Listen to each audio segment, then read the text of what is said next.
what context of your life do you want it in? You know, is it in your marriage? Is it in your work life?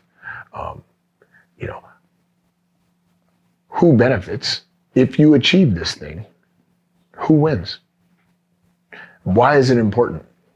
What does it do for you if this thing actually happens?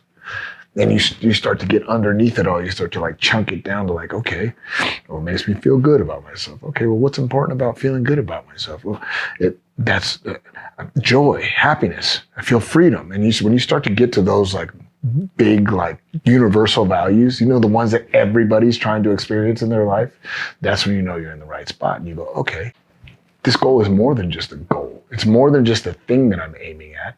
It's actually my strategy to experience peace, joy, love, acceptance, success, achievement, whatever it is, right? And then you start to go, okay, well, that's cool. At least I know what I'm pointed at. Am I any of those things? Am I a peaceful person? Am I a joyful person? Do I feel like I'm a success? In the exploration of those questions is like, you know where the work lies.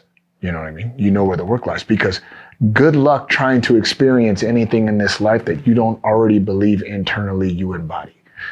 The world is a mirror, right? The world will reflect to you what is going on internally inside of you. So if I'm trying to experience peace, but deep down I know I'm a fucking monster, or I think I'm a monster, you know, good luck. You're going to be waiting a long time. If I'm trying to experience success, but there's this hidden whisper that says I'm a failure, good luck. That's where the work lies. That's where we can go in and dive in very intentionally on like who you believe yourself to be, you know? We create this vision. We ask ourselves, what does this goal have to do with my life? And we create this vision, this thing that we're aiming at. Like if it was already done, what would it look like for me? If it was already done, oh, I'd be this, I'd be that, I'd be that, I'd be that. And you create this image, and it's like this image kind of draws you toward it. You know, it acts as a feed forward system. It's like, that's who I'm aiming at. I go at the who rather than the what. I go at the who, and then I let the what kind of develop along the way. Because the what changes. The what changes all the time. The goal is going to change. You're going to start to figure out like, wait a minute, that goal that I thought I wanted, it doesn't actually bring me any peace. It doesn't actually bring me any joy. Oh, I thought I wanted to be, you know, make $100 million a year. And then you start to figure out, wait a minute, that's way more stress than it is peace. And then you start to figure out how to line yourself up. You start to figure out how to line yourself up to what you actually value, what you're actually pointed at in this life.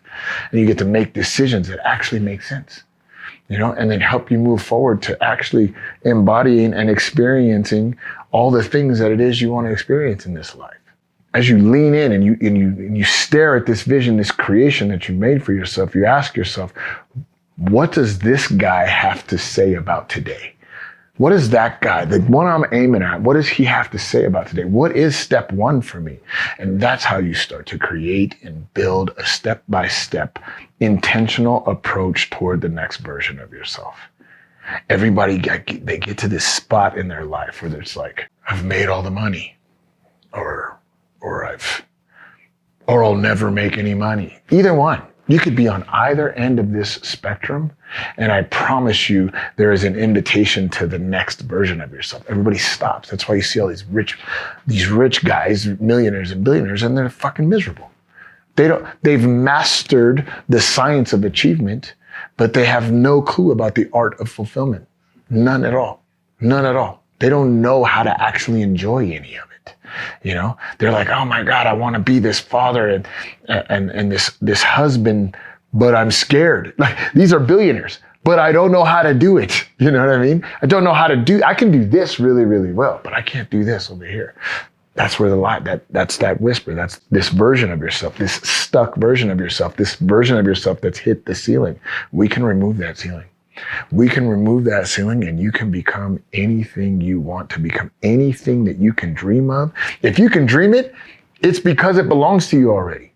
It's already yours. If you can even think of it, it's already yours. Well, now all I have to do is strip it down. All I have to do is strip it down and create a strategy, an intentional approach toward this version of my life, this version of success, this version of connection with my wife, this version of vulnerability with my children, this version of transparency with my friend. Whatever it is, we can keep peeling the layers back and improving how you present in this world. And as you do that, as you shift internally, if you peel the layers back internally, your external reality shifts with you.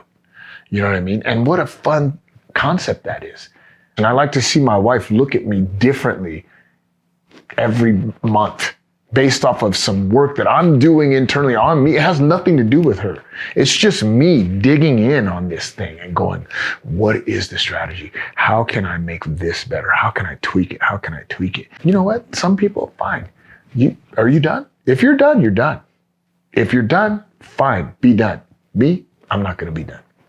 I'm gonna keep pushing. I'm gonna keep turning the knobs on what it means to be me. And I love seeing the feedback, the results in other people, not in me, in other people. I love to see how my daughter looks at me different and trusts me differently. I like to see how my wife is like a different type of loving and a different type of trusting. I like to see my bank account grow.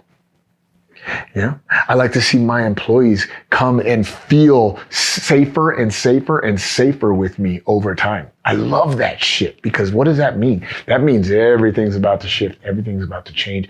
I'm addicted to change. I'm addicted to change. I love transformation. And so because of that, I will never stop. I will never stop dreaming. I will never stop pushing. I will never stop reaching for the next version of who I am. It's too important. It's too important. I think it's like why we're here, what we're here for. That creativity. And so when I step into creation for me, when I am creating and building and reaching, I feel like it's the purest version of me. It's the purest, because what comes out of me every time as I reach for like the stars, so to speak, every time I come out different. Whether I make it or not, I've lost big. I've lost hard, but I was never the same. I've never come out of a journey of a piece of me reaching for the next. I've never come out and said, God, I wish I wouldn't have done that. No way. No way. Whether I win, whether I lose, I keep inching forward. I keep becoming and keep evolving into the next version of myself.